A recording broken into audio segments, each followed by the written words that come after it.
Hey everybody, this is Tyson and Logan, and you're listening to Dad, Bods, and Beards podcast. It's a show that gives you a fresh look on being a father, a husband, and honestly, a man being in today's world. For people who want to have a good time, laugh, and be uplifted, thanks for subscribing and listening. Now for the show.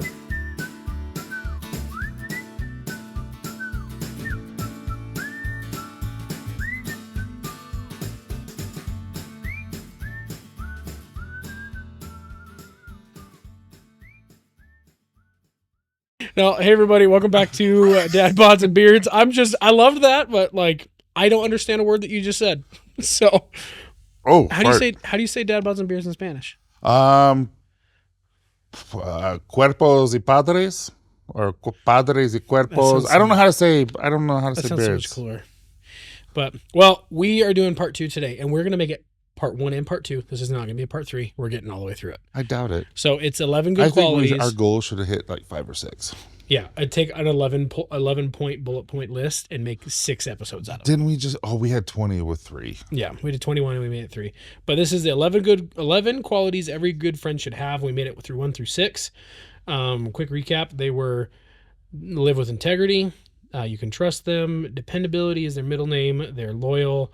They have empathy for others, and they are good listeners. And we're going to pick right back up with number 7. Awesome. All right. So number 7 is their confidence is contagious. Okay. That's actually pretty cool. You may not see this, but you are somebody to me that like radiates a lot of confidence. And I picked up on that in July last year in Vegas, which you were wearing. The shirt. Yeah. Why did you grab like that? Like, what's that? Instead of pointing to the business name, you're like, oh. Because I just noticed that I have some perky nipples. No, see, like I noticed when we were there that you like, because I'd never seen you in like the professional sense, like because we're there, we're pitching, like we're trying to sell people, we're trying to sell accounts, right? We're not trying to sell people, Yeah. You know what I mean. But we're trying to sell last accounts. week was about the love. Yeah. What was it? The love group and yeah. But no, it was it was inspiring to see your confidence of like you knew what you were talking about. Like this was your business, this was your baby, like you knew what you were doing. So that was another thing of kind of like, yeah. What's Mater say from Cars? Like, I knew I made a good choice in my best friend. But they do say, what do they say? Show me your 5 friends and I'll show you who you are. Yeah. And looking at you, I've noticed that a lot of us, like, we'll be on the phone and we will say the same things now because my inside joke with my mom, 100%, bone on bone, 100%. Yeah. You say it now, and then your wife's like, where is that from? And you tell me, you're just like, you guys are way It's too Tyson's inside family joke that I didn't grow up using, but now I have adopted it because he says it. Well, you know what I've noticed? We talked about this in the part 1 of this episode. I say anyways a lot as a segue. And you've started saying it. Oh no.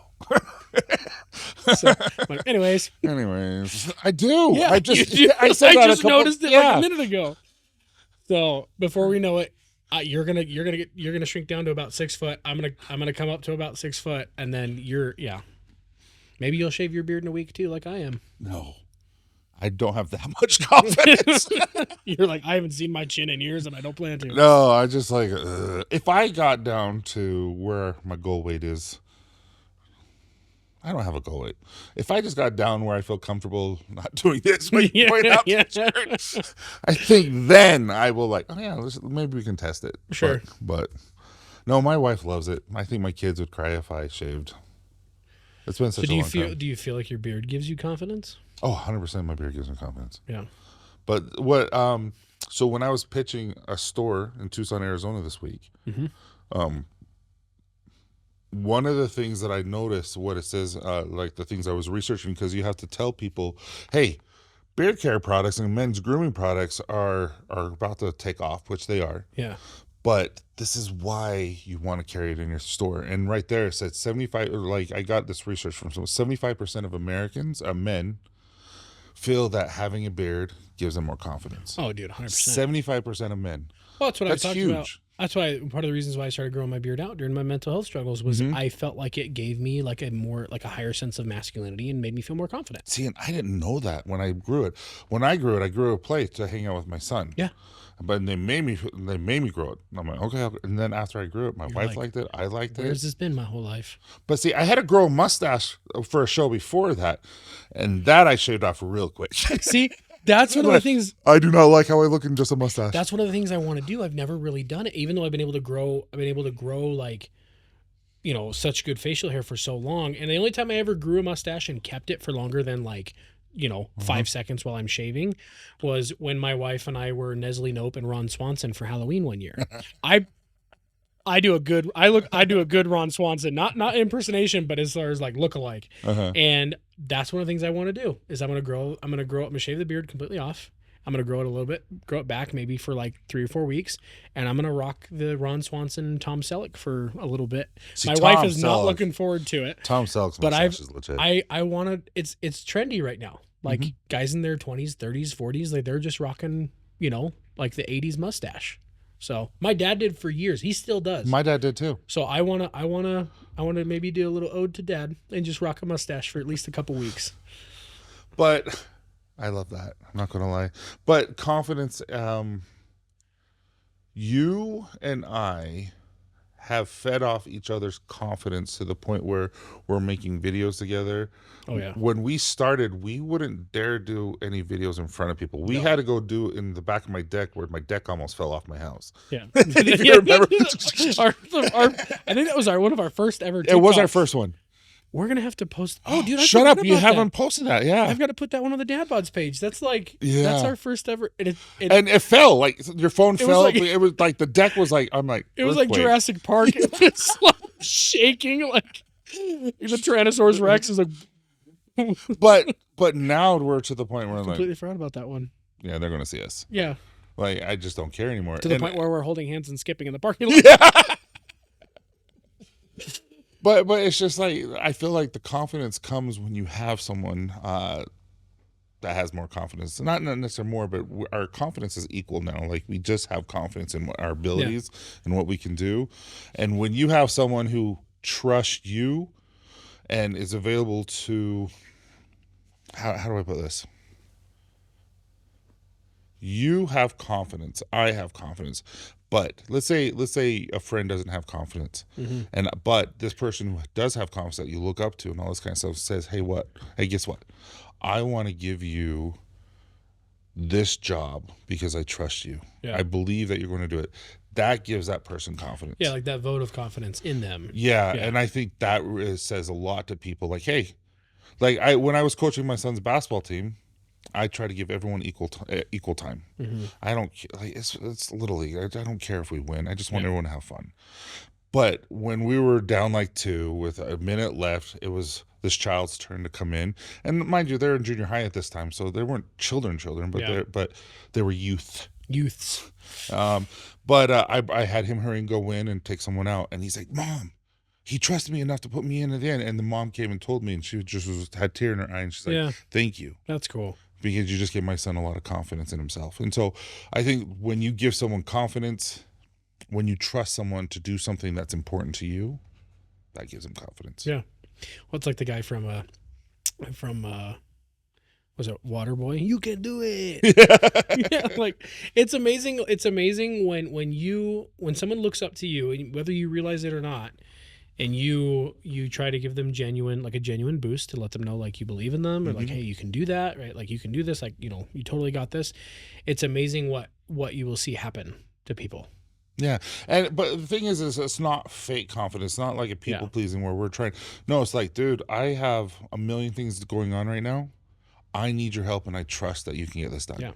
Well, I mean, and there's a level of confidence that's contagious even in I've noticed in like what we're doing. So I'm looking down.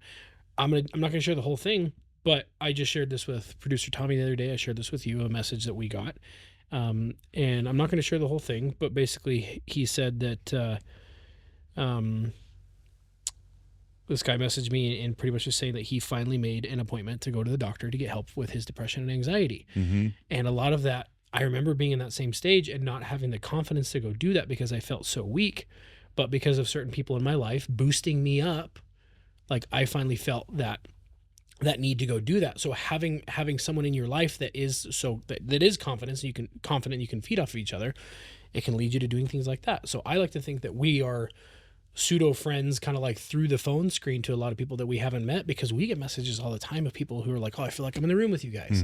I love listening to you guys. I got a message from my buddy the other day because we skipped an episode a week ago just because of all the things that go on in life, and we didn't have a lot of time to do stuff.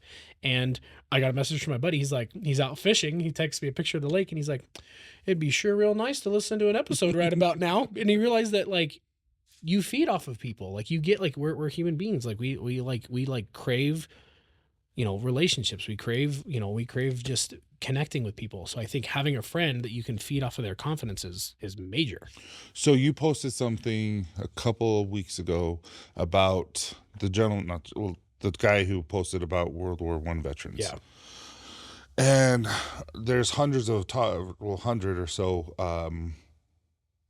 comments that didn't discuss what his comments were, but discuss about how we're impacting people and how we're impacting them and all this. And I don't get emotional. We talked about this, like, Inside Out. Like, my emotional button in my brain is like taking a nap. Yeah. Like I feel the emotion, all this, but my eyes just, I just can't. It got to you though. Yeah, and dude, it got me to the point where I'm like, okay, I feel grateful. Like, I feel really grateful, and I start crying, and I filmed that. I felt stupid. I'm like, share it if you want, if not. And it's just like, hearing people telling us we're making an impact in their life meant a lot to me. Yeah. And it gave me a lot of confidence. If anybody listening missed that story on our Instagram, like, I feel bad for you to see, like, it was a completely new dynamic, even for me as your friend of the last 2 years. I've never seen you like that. So that's why I don't get that one. I was like, dude, we're putting it on social media. I was like, I'm sorry if you feel embarrassed, but like, this is the vulnerability. But I only let you do it on the stories. Yeah, I know. It's not permanent. So maybe we'll do like on this day last year, Tyson cried. But no, I like that. I like that one. I didn't know that one was on this list, but it's that confidence is contagious, and I think that's 100% true. It should be higher up on the list, in my opinion. But I actually like number 8. Spending time with them makes you feel good. Oh, dude. Let's be honest, like, I'm talking when I'm 21, 22, 23, I'm dating lots of different women. I didn't necessarily, I wasn't looking to be married. No, not like boyfriend, girlfriend. Just take it. Not at all. I'd shake their hands at the end of the day. You're like, I appreciate your time. Thank you so much.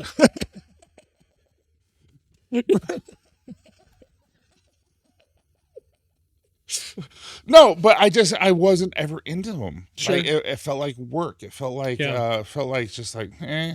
Like, some of them were attractive. One pooped her pants. Shut up. One pooped her pants. On the date? On the date. And I didn't know this. So we're sitting here. Where is this episode going? No. So we're sitting at a pizza restaurant, and they're bringing. It was like, when you could sit down for pizza, and they would come bring you their own pizza, like a Pizza Hut, but it was a college town, and so we wasn't there, and she's eating her pizza, I'm eating mine. She's like, excuse me, I need to go use the restroom. And I'm like, okay. And she walks in, or she goes to the restroom, and it's been like 20 minutes, and next thing you know, her roommate comes in with clothes. No way. And she took off. She just took off, and her roommate came and said, hey, she had to go, she had something to do. Dude. And I'm just like, okay. I never talked to her again, not because she pooped her pants, but okay, segue. We're gonna have to have Taylor on of Stone and Clay, and just talk about dating horror stories. Like, between his experiences, our experiences, like that just gave me a whole new episode idea. I just felt so bad for her, but she wouldn't talk to me again. So did spending time with her make you feel good? No, I felt very confident. You're like, I felt better in myself that I didn't poop my pants. Finally.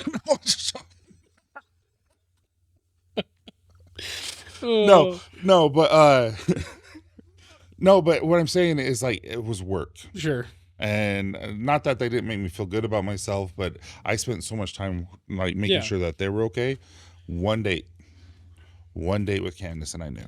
Oh yeah, dude. And it's just like, I knew she was my person before she knew I was her person. Like, I went on one date, we went bowling, and we just talked. It was easy. It was just like, almost like me and you, like the first time we met, it was just easy. Yeah.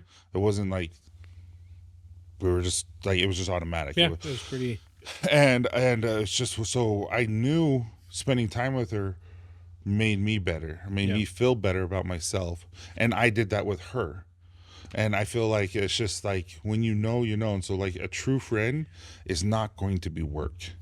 Oh yeah, a true friend is going to make you want to be with that person, hang out with that person, because not only do they make you feel good about yourself, they make you want to be a better person. Yeah. So we kind of we're gonna you were gonna touch on this, and I'll be just kind of vague about it because I think we all have experiences. But like, if the thought of spending time with somebody brings you stress or anxiety, or the lack of spending time with somebody makes you feel left out or things like that, like it may be time to reevaluate. Yeah. Because not everybody has to be your best friend. No. But you should not be leaving an experience with people or with anybody that you title as friends feeling like, ugh, like that wasn't, like, I don't feel good, or like, I don't know. I mean, that might be super vague, but like, you shouldn't be leaving an experience of hanging out with people that you should, if they fit in the category of friends in general. And I have 100 experiences like this in my life where I left hanging out with people in my past, or just like even family members and stuff, of kind of like, that was freaking work. Yeah. Like, I did not want to be there. And it's like, but I had to put a face on it because you don't want to hurt, you like legitimately don't want to hurt people's feelings. And it's like, maybe not necessarily anything they do, but maybe you just don't vibe. So no, I think that, yeah, I mean, how many times have you and I been in a funk, one guy or the other, or both at the same time, and then the conversation happened later? I mean, even with producer Tommy, because Tommy's become like a really good friend to us too. I was over at Tommy's house the other night looking at some episode stuff and looking at a couple of things that we're working on. And I drove there late at night, and I told you, I was like, I'm in a funk right now. And then I called you on the way back, and I was like, I freaking needed that. Like, I needed the boost that came from talking about dad bods and beards and what's going on with what we're doing in the future. And it's just, that comes from having relationships with good people that you trust and you've built like rapport with. And I love that one. Because people don't understand that doing this show, this is the easy part. This is the fun part. Yeah, this is the therapeutic part. Yeah, like, there's so much to running a successful podcast behind the doors. Same with a company and all this kind of stuff. And it's hard work. It's tiring. It's a lot of freaking time. It's mental. Like, it wears on your mentality, your mental being, well-being, and all that kind of stuff. You're like, I can't even speak. It wears on you so much. Yeah. Who are you? Yeah. My name is No, Tyson. but yeah, we're talking about being like my daughters. I don't know anyone else other than you and Candace. Well, obviously Candace is her mom, but I can go to lunch and say, "Hey, I'm bringing my daughters." Yeah. They don't care. They want to come and hang out, and they came and hang out with you. That was fun. Yeah, and your daughter needs to learn to cook the food before she eats it. Oh, I made fun of her pretty much every hour. Every time she's awake, and I say, "Hey, so how's the pho?" So, so just so you guys know, we went to barbecue. We went to a Mongolian barbecue where you pretty much load up your bowl with all the raw ingredients, and then they cook it. Right? Tyson's daughter loads up all of her ingredients. It's all cold, like frozen meat slices or whatever. She sits down at the table and starts eating it while we're all over at the grill. Well, she didn't eat it yet. She was stirring it, and I looked at her like, "What are you doing? You gotta cook it." She's like, "Oh, that makes more sense." I didn't know. I'm like, how do you not know that all of us are cooking our food and we're standing here? The meat is still pink. It's like, oh, I thought it was more like sushi, and you just had to do it. And it's like, that makes sense why you wanted to put corn. But no, it was funny. Yeah, no, I enjoyed that because it was fun to interact with your kids and stuff. And we have plans this coming week to get families together. We gotta wait. Yeah, I know. We'll talk about that other time. Okay, number 9. This one's they make you laugh. Pretty easy. Yeah, they do make you laugh. If you can't tell, that works really well with us. Yeah, and it's not. We don't try to make each other laugh. No. So this is probably the best time to bring up what happened yesterday. So you definitely didn't try to make me laugh. I didn't try to make you laugh on that one. No, and I thought it was so funny. You laughed at me in a moment of anger, which then made me laugh and made my whole demeanor change. So a lot of you guys know that I'm in excavation, and basically, you know how busy my job is. Every single day, I have just got busy work all day long. It's not even like mentally exhausting. It is mentally exhausting. It's mentally exhausting because I'm like constantly going. Anyways, it's Friday. It's like 9:30 in the morning. I'm on the phone with you. I'm pulling this super heavy machine on my trailer. I've already had 6 freaking phone calls from other problems. This machine broke. The starter on the semi truck went out. The dump truck has an air leak. It was just Wow. everything was going off. The flat tire on the dump truck, and mind you, tires on dump trucks, $1,300 for 2 of them just to get them back on the road. Like it's just, and that's my job, logistics, fleet management. And I'm pulling this machine on a trailer, and I had a tire blowout the day before, and the fender's all screwed up. The fender's rubbing on the tire. It's smoking going down the road with a 12,000 pound machine on it. Yeah. Guy lets me know on the freeway. I pull off. I'm in a parking lot. I'm on the phone with you. I've got this big dig bar trying to bend the fender out. And then as I'm bending it out, apparently there's a guy in a Toyota Tacoma trying to back out of a parking spot. But I had been there for like 10 minutes. And he didn't say a word to me. He didn't like, hey, man, can you move? Like, I'm completely oblivious to what's going on behind me. He pulls around the side of me. And as he's leaving the parking lot, rolls his window down. And he's like, F you, you effing a-hole. And I'm on the phone with you, and that just hit a hot button.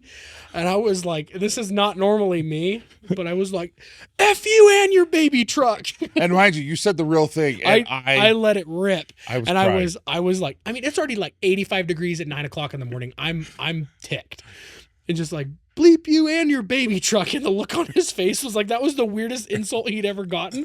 Mind you, I drive a full size, Ford F-350 long bed. It's, big, basically as big as you can get besides a dually.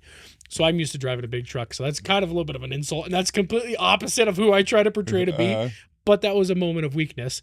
But the best part is you just started laughing. Like you just start cracking up because you didn't know if I was being serious or if I'm like on a job site and I'm just like bantering with one of my guys. But then I had to like, yo, dude, I'm so embarrassed. I'm sorry you saw that. But the best part is like that instantly made me start laughing because you started laughing and it brought my whole mood down and I wasn't angry, but that would have bothered me for like an hour at least.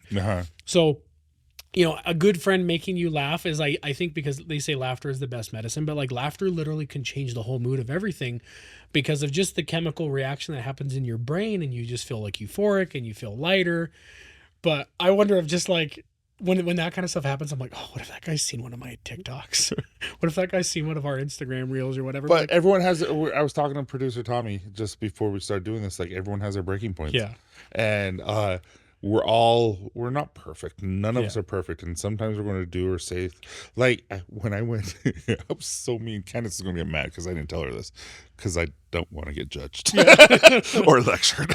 But, I had to do, first class. Like everything and was, you're playing to Tucson? everything was sold out. But at the same time, I had to do first class. Yeah. And so I'm like, look at me, sky priority. I got to go through this line. Like, oh, this seat's actually appropriately sized for me. No, it was heaven. Was it? Yeah. Well, they say never fly first class because then you'll never want to fly anything else. It was heaven. But anyway, so I'm in Tucson, and the Tucson, Arizona does not have priority line. When you go through security, like some TSA pre-checks. Yeah, they had TSA pre-check and handicap, and then like wheelchair accessible, and then just regular. And I'm like, well, I must be TSA pre-check because I'm so awesome. Yeah. And I walked through, and the lady's like, excuse me, this is not for you. And she was giving me attitude. And I'm like, I understand you're not a people person, and you're working a job that requires you to talk to people. You said that? Yeah. And I'm like, but you should not treat people like this. And she's like, sir, I'm not giving you any attitude. And I'm like, you are. And I just walked off. And I'm like, what the freak did I just say? Did you like snap when you walked away? No, I just, because I'm just like, this is, I don't fly first class. I don't. You're like, I don't know what to do. I don't. Treat me like a baby. It has a red line on it. It says, sky priority. So just do this. I'm like, does this mean I go through this? I don't know what I'm supposed to do. Yeah. Anyway, and I shouldn't have said that. That's funny. Because I'm trying to be as nice as possible. But we're like you said, we're not all perfect. No, that's what I mean. Everyone has a breaking point, but I wasn't even at a breaking point. I just was caught off guard with how rude she was. You're like, and it was 157 degrees in Tucson. So hot. I'm so grateful for ball wash. Yeah. But that just made me think we need to. Well, maybe we won't put this on the shirt. By the way, Copper Johns has ball wash. That's what he means. That's what I mean. Yeah. But we should put this on a shirt of just like, F you and your baby truck. just to remind us and humble us. And then on the back, it's good to be good. Yeah. Yeah. Just to remind us every now and then that we had our breaking points. But no, but this is the epitome of number 9. They make you laugh. Is that you could just and kind of going back to number 8 is that it's, you know, you enjoy spending time with them. They make you laugh. They lift you up. They bring you up. They change the mood. It's. I mean, we could probably go all the way up the list. It's contagious. Like this is. I hate to kind of be boastful, but like the friendship I've found in you, the only other place that I've found it is in my. I've said this many times before. Is in my childhood best friend that I can call up at any moment. We can go to lunch and like nothing's changed in 34 years.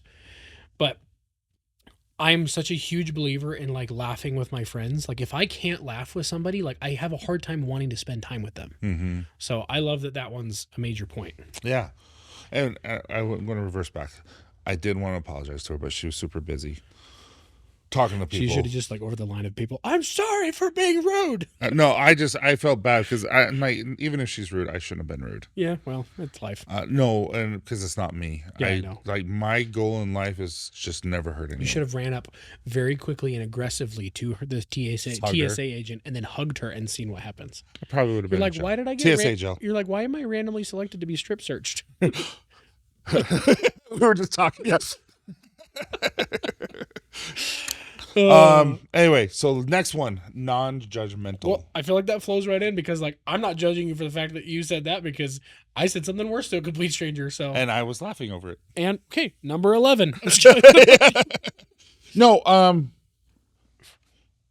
I think this podcast works so well because we're open. And I'm open because when we're not on the podcast, I can tell you everything and you don't judge me, and you legitimately don't judge me. Like before we started this, we had this little green room and I told you what's going on in my life. You didn't judge me. I didn't feel judged. Not looking for an answer or anything. It's just like, it is what it is. And sometimes life's hard.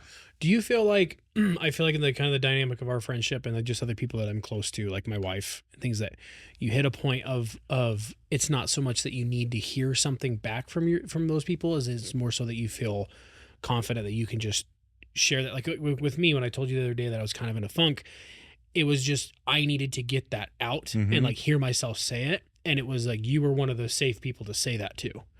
So it's not necessarily that I was calling you because I needed to hear something back from you.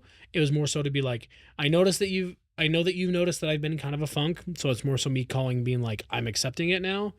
And I'm moving on from it and kind of like understanding what's been putting me in this funk. So do you ever feel like that? Like, when you tell me kind of like stuff that you told me when we were kind of, before we started recording, like, are you looking for me to say something or are you just looking to just get it out? Like, well, I think we came up with a solution because I talked it out. Yeah. Like, oh yeah, that's why this is happening. I'm like, duh. Yeah. You know, sleep, medicine. Haven't had any for a while. You're like, I haven't eaten in 2 days. No, but I think for you, when we did lunch with my daughters, something was up. I could just tell, and I didn't want to pressure you, especially in front of my daughters, I'd ever pressure you. But I'm like, dude, you okay? And I lied to you. I was like, yeah, I'm fine. I'm just busy. Yeah. And then you called back later and like, okay, I knew something was up, but I was just ready for you when you were ready. Because I think that's my go-to of like, I'm still processing what's bothering me. And I kind of gave you a little bit of like, this is kind of a stupid thing I did that I'm currently working through. But I think with you, like I've noticed is that when you express stuff to me, I'm a fixer. I mean, most guys are. Most guys are fixers. I think everyone is. And I've learned this a lot with my wife. Is that sometimes it's better. A lot of times it's better. Just sit there and kind of like let someone figure it out on their own while they're expressing it to you, and then just offering like, well, are you doing this? Or like, and then like, but with you, I can be a little bit more candid. You're like, oh, well, I haven't had this for a while. I'm like, well, like, how is that made? Like, how does that sound? Like, so yeah, but I legitimately feel like we talked about this in the first part of this topic, this episode. I feel like how people project things on the outside, like their judgmentalness or their rudeness, lack of empathy, says a lot about how people are feeling on the inside. So I feel like if people are super judgmental on the outside, there's a really good chance they're very judgmental of themselves on the inside. 100%. So I think if you can find a friend that you genuinely do not feel judged by them, then that's probably a good person to attach yourself to, because they probably have a good internal view of themselves, or they are working on their internal view of themselves. Does that make sense? Mm-hmm. So this is going to take a weird turn, just because as you were talking about it, Should it I reminded me buckle of being just like a parent. Yeah. So a mother's role. So I was watching a documentary on family, like child development, stuff like that, and mother and father.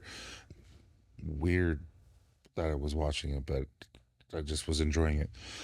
So anyway, they were talking about how a mother's job is to nurture, and it's natural. It's a natural that they're nurturing, they're loving, and they have a connection with their child that a dad can't have. And just because that's their ability, that's their natural gift. Yeah. They have that. Where dads is also nurturing, but they're not going to have that deepest connection like they do. But also, what dad's job is to flip them, meaning like they're looking at me, they're looking at mom, we're nurturing them, turn them around. We're still going to be here. We're still going to nurture. We're still going to love you. This is the world. This is how we're going to teach you how to be a better person, so that you can go in the world and survive. Yeah. And I think what you were talking about is it really resonated with me, because Isaac's coming home. Yeah. It's his turn. Yeah. And so I'm just going to, like, I've been teaching him since little, like, hey, you got to learn how to work hard. You got to be a good person. You got to be responsible. You got to do all these things in life in order to succeed, and not necessarily succeed financially, but just succeed and be a good person. Yeah. And I feel like us as parents turning them and saying, hey, life's good.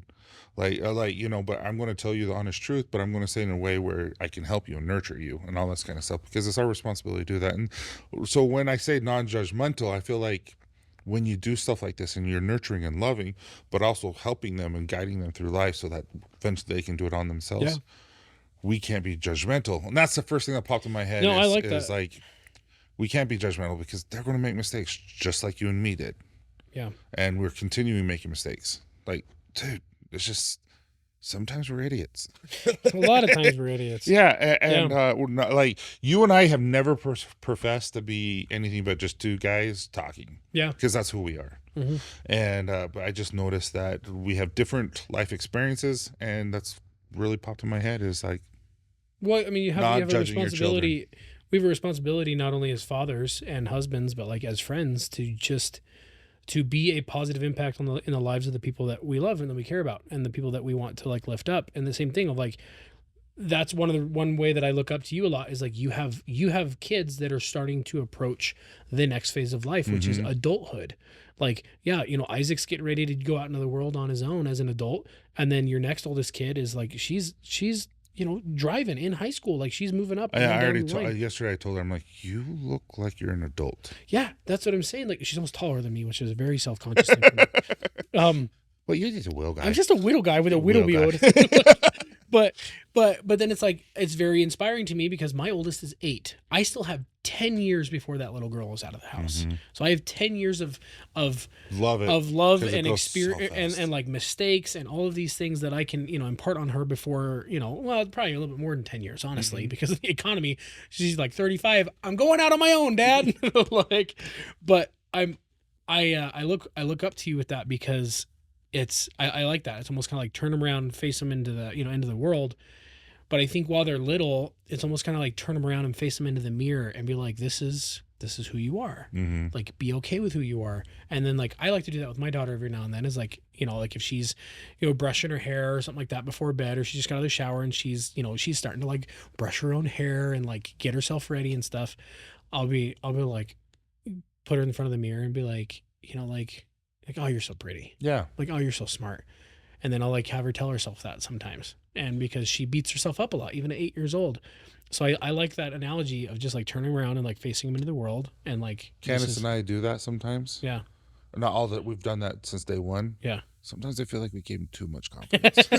You're like, it's time to knock you back down. Put him in the mirror and be like, you messed up. That was a really weird decision. But I think the non-judgmental part is key. Yeah. Because whether in terms of sexuality, Mm-hmm. whether in terms of jobs, school, where they live, who they associate with. Race, religion, all kinds of stuff. They are going to grow up and be their own person. And you give them their goals, you give them their values. I mean, you give them their everything that you can possibly give to them. But then in the end, they're their own person. Yeah. And to be not judgmental and truly love them no matter what is something that has to be a priority. Well, then you lead by example. I mean, that's the whole point. Is you want to raise Oh, your 100%. you want to raise your kids to be better versions of better adults than you were, right? So that's my whole goal with my kids, and I know that I've got that. I've gleaned that from my wife, is to send our kids out to the world one day, knowing that they're not going to look at anybody's life as like a reason to judge them or bring them down. Mm-hmm. So That's important. and that will help teach them how to find the right friends, right? Like you And said, partner. we don't ever 100% and find the right partner, because you and I don't ever claim, we will say this all the time, probably in every episode, to be any type of experts of anything other than just sharing our experiences.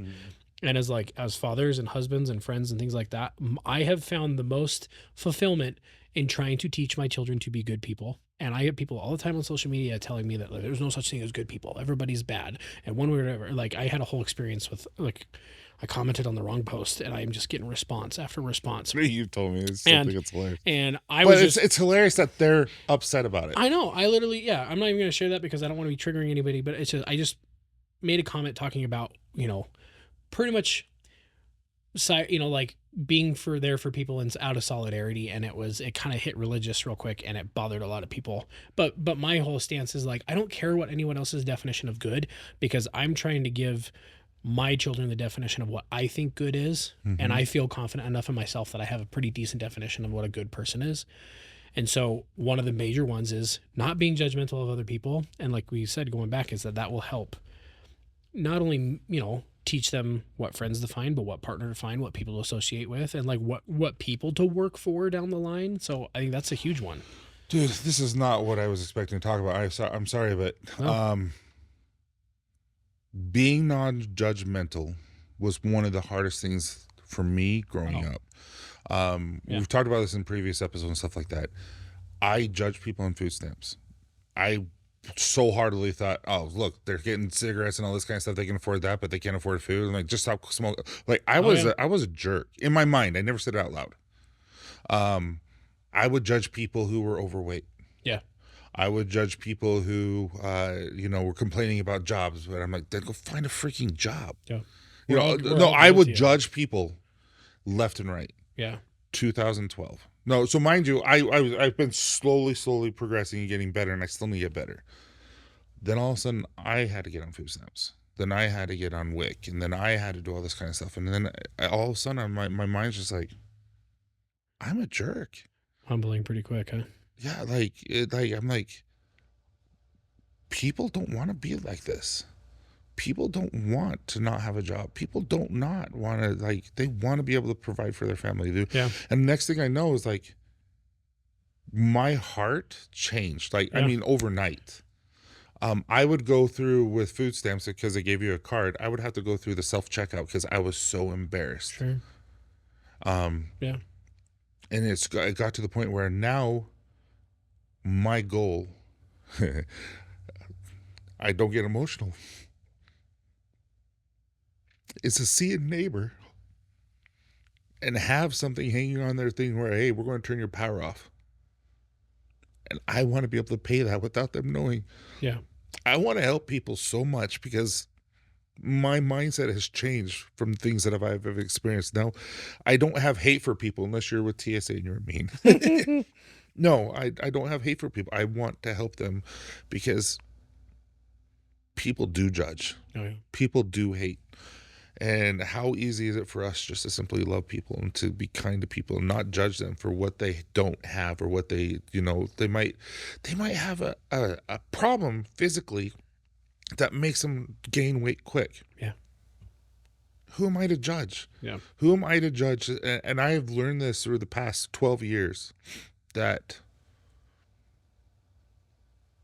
all we have is each other, and all we can do is just be kind and love people and just be there no matter what.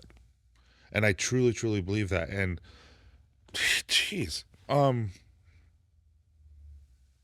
just tired of the hate.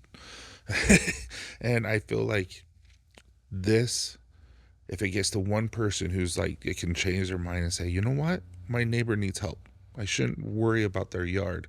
I should actually go mow it because he can't walk. Yeah. Or he's too busy because he's trying to provide for his family. Instead of just pestering and just like, oh, his yard's garbage. Like, no, let's just go mow it. Mm. Let's go water it for him. He can't afford sprinkling system. I'm going to go water it because you know what? I can.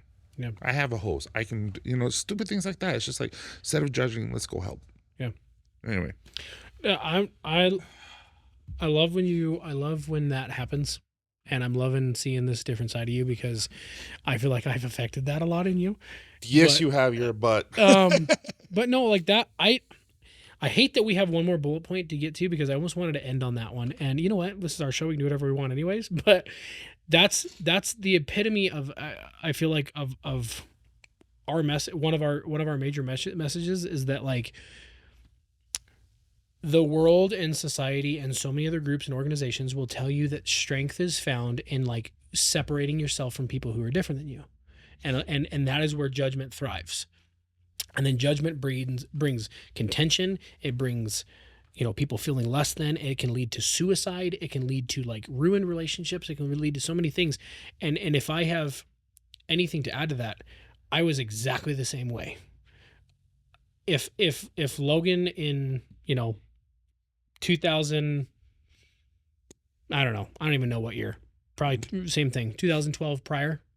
If the ugly parts of me were on social media as much as I put things on there now, nobody would want to listen to a single word out of my mouth because I would be the most hypocritical jerk. But because of life experiences, because of having children, because of having the amazing experience of my life or my wife in my life, it has changed every aspect of how I look at people. It changed, and I wish that I could I feel like I'm on a soapbox. I'm not trying to be. I'm like same thing as you, just trying to project and tell people like, there is so much more love and like peace that comes with just like chilling out and not finding a reason why you don't like somebody or why you hate them or why they're different than you, and just find that comparison, find the thing where like same thing. Maybe that TSA agent, maybe something was going on, and maybe that guy was that I yelled at, something was going on in his life. Maybe that he was negative in his bank account. His wife just, got it mad at him for this, or he was getting ready to go quit his job because he works 60 hours a week and they never pay him any overtime. In the moment, we're still guilty of throwing those things out there. Like the adding to one it. thing, what I get out of that is we can change. Everyone can change, for the better or for the worse. And, if you allow yourself to change for the better, it's just it's going to help yourself. First of all, like you're going to be just happier.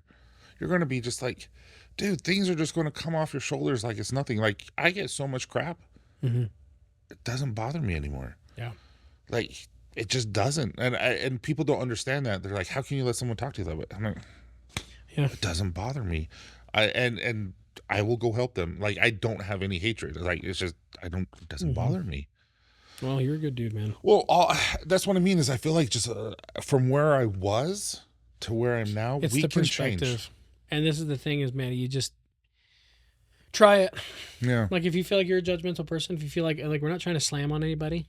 No, but that's what I'm saying. It's kind of like, but if you're feeling a little bit like maybe this is speaking to you, that you could make some changes, try it, and then message me and tell me that we're wrong. Yeah. Like I'll get on that soapbox a little bit of like, you give people love and empathy. We're going to touch on this like every freaking episode. You will be surprised what will come into your life and just the self change. And the people that will come into your life. 100%. Because the people that were in my life before and now are vastly different. And I absolutely love it. Like vastly different. I think you and I extremely lucked out when it came to our wives, because I married up. I know you married up, big time, and not just in like physical attractiveness and looks and things like that, but it's like my wife is wholeheartedly the best person on this freaking planet that I know, and I would not even be 90%. I wouldn't be 90% of the person I am today without her. and maybe you're the other 10, 5, 6, 7%. But that's what I'm saying is that like I feel incredibly grateful for the fact that I've had her, and then meeting you and a couple other people that I have in my life that has like shown me what like real love and acceptance and just friendship and like good-hearted relationships are. Mm-hmm. And I think that kind of leads into our last one, is that they're low maintenance. Yeah. We talked about this before. Like, you should not have to put work. Well, caveat, like kind of asterisk. Good relationships take work because you have to work through problems. You have to talk about disagreements. You have to talk about things that are hard. Mm-hmm. But they're low maintenance of like, you should not feel like that relationship is taxing. Like you feel like you're every time you see him, you're like, yeah, drained. You should not feel drained. Yeah. You and I could probably both say that we've been drained after conversations with our wives. Oh yeah. Right. Because hard stuff. We've been drained after being a parent, like that, my daughter, at times she's very emotional for an 8-year-old. I mean, I know you've got 6 kids and I'm sure they're very every draining. one of them has. Yeah. I mean, low maintenance in the sense that it's you're willing to put in that work because the relationship means so much to you. Mm-hmm. So great friends don't want to be a burden. While they expect some quality time, care, and consideration from you, they're low maintenance and won't hold your busyness against you. That's what I think it is. Is like just so exactly what you said is like, dude, we're busy. Yeah. There's and life happens, but we're not going to hold it against you. Yeah. Well, I mean, for instance, we have been trying. You're gonna me. I know. Mm-hmm. We live an hour and 20 minutes apart, and we try to. You and I like always talk about getting the families together. Yeah.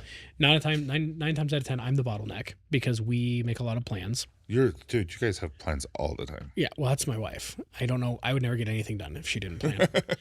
But you're like literally yesterday.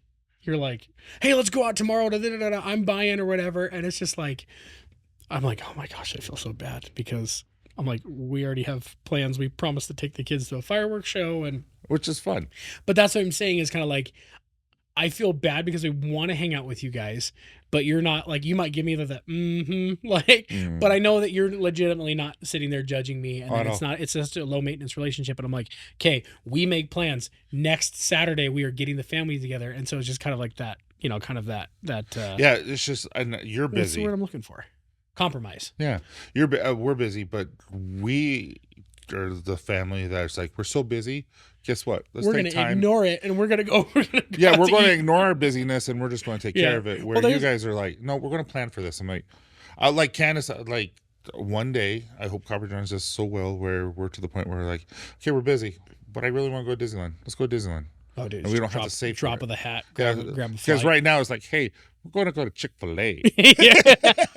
Because we can afford that. You're getting the Big Mac and cheese today there, Tiger. Like, oh. But I hope you guys enjoyed this list. I really do. This has been fun getting to kind of say what a real friend is and what a friendship should do for you and what you should be for that person. So yeah, no, it's been a lot of fun.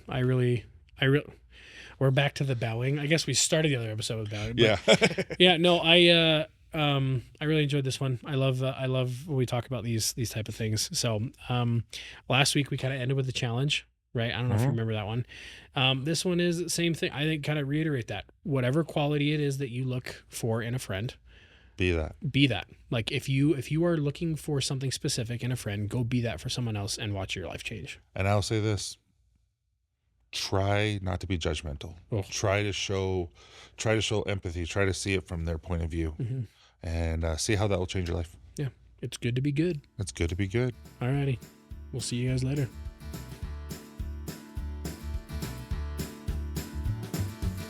Thank you so much for listening, guys. It means the world to us. If you have a chance, please give us a 5-star review, as well as write something a little pretty in there so that we know that you know that we know that you care.